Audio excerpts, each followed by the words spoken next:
Hi friends, నేను మీ హనీని. ఈరోజు మనం తయారు చేసుకోబోతున్నాం ఎగ్ రైస్.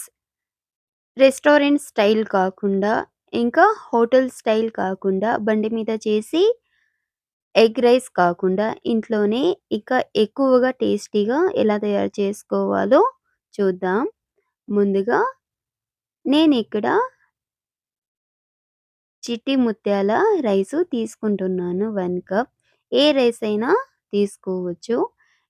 ఈ రైస్ బాగా వాష్ చేసేసి కుక్ చేసుకొని పక్కన పెట్టుకోవాలి ముందుగా. స్టవ్ మీద ప్యాన్ పెట్టుకొని ఆయిల్ 1 కప్ అంటే ఒక 6-7 టేబుల్ స్పూన్ ఆయిల్ పోసుకోవాలి. సన్నగా కట్ చేసుకున్నటువంటి ఆనియన్స్ వేసుకోవాలి. ఆనియన్స్ వేసుకున్న తర్వాత బాగా కలుపుకోవాలి. బాగా కుక్ చేసుకోవాలి. ఇప్పుడు దాల్చిన చెక్క, లవంగాలు ఒక 2 వేసుకొని బాగా కలుపుకోవాలి. తురుముకున్నటటువంటి అల్లం వెల్లుల్లి పేస్ట్ వేసుకోవాలి.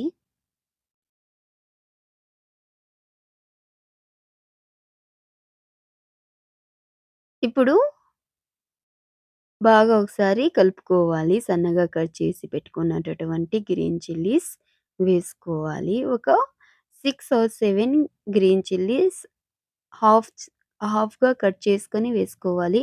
ఒక బిగ్ సైజ్ రెడ్ టొమాటో వేసుకోవాలి. టొమాటో యాడ్ చేసుకున్న తర్వాత బాగా మగ్గనివ్వాలి. గ్యాస్ హై టు మీడియం ఫ్లేమ్‌లో అడ్జస్ట్ చేసుకుంటూ కుక్ చేసుకోవాలి. లేకపోతే లో ఫ్లేమ్‌లో పెట్టుకుంటే మనకి ఎక్కువగా మగ్గవు. హై టు లో ఫ్లేమ్‌లో కుక్ చేసుకుంటూ పెట్టుకుంటూ కుక్ చేసుకోవాలి. ఇప్పుడు సాల్ట్ హాఫ్ టేబుల్ స్పూన్ కన్నా తక్కువ సాల్ట్, కొద్దిగా జీరా, నల్ల మిరియాల పొడి, పసుపు వేసుకొని బాగా కలుపుకోవాలి. ఇలా కలుపుతూనే ఉండాలి.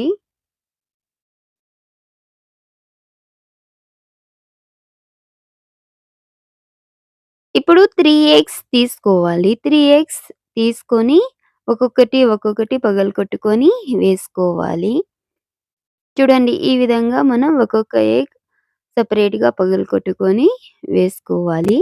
డైరెక్ట్‌గా అయినా ఎగ్ పగలగొట్టుకొని వేసుకోవచ్చు. ఇప్పుడు మూత పెట్టేసేసి లో ఫ్లేమ్‌లో ఒక 5 ఆర్ 6 మినిట్స్ కుక్ చేసుకోవాలి. ఇప్పుడు మూత తీసేసి చిన్నగా కదపాలి. చూడండి, ఈ విధంగా చిన్నగా కదపాలి. గ్యాస్ లో టు మీడియం ఫ్లేమ్‌లో అడ్జస్ట్ చేసుకుంటూ కుక్ చేసుకోవాలి. ఎక్కువగా కుక్ చేసుకుంటే మనకి గట్టిగా అయిపోతుంది ఎగ్. సో, అందువల్ల మనం స్లోగానే కుక్ చేసుకోవాలి. ఇప్పుడు ముందుగానే కుక్ చేసి పెట్టుకున్నటటువంటి మన చిట్టి ముత్యాల రైస్ ఇందులో యాడ్ చేసుకొనేసేయాలి. రైస్ మొత్తం ఎంతైతే కుక్ అయిందో అంత రైస్ యాడ్ చేసుకొనేసేయాలి. బాగా కలుపుకోవాలి.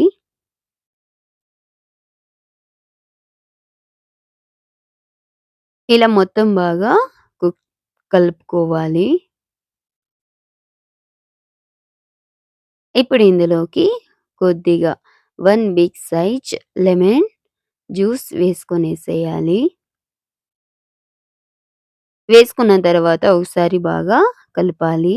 రైస్ మొత్తానికి జ్యూస్ తగిలేటట్లు కలపాలి. ఇప్పుడు సన్నగా కట్ చేసి పెట్టుకున్నటటువంటి కొత్తిమీర వేసుకోవాలి. వేసుకున్న తర్వాత బాగా కలపాలి. ఒక్కసారి కలిపితే సరిపోతుంది. ఇప్పుడు గ్యాస్ ఆఫ్ చేసేసి మూత పెట్టేసేసి 5-10 మినిట్స్ వదిలేసి సర్వ్ చేసుకోవాలి ఓపెన్ చేసి. అంతే, రెడీ అయిపోతాది మన egg rice. Please do subscribe, like, share, comment. Please support to me. ఇలాంటి మరిన్ని వీడియోస్ కోసం ప్లీజ్ సబ్స్క్రైబ్ ది ఛానల్. మీకు తెలుసా, పెద్ద ఫ్యాన్స్ ఉన్నారు మా ఇంట్లో నేను చేసే ఎగ్ రైస్‌కి తెలుసా?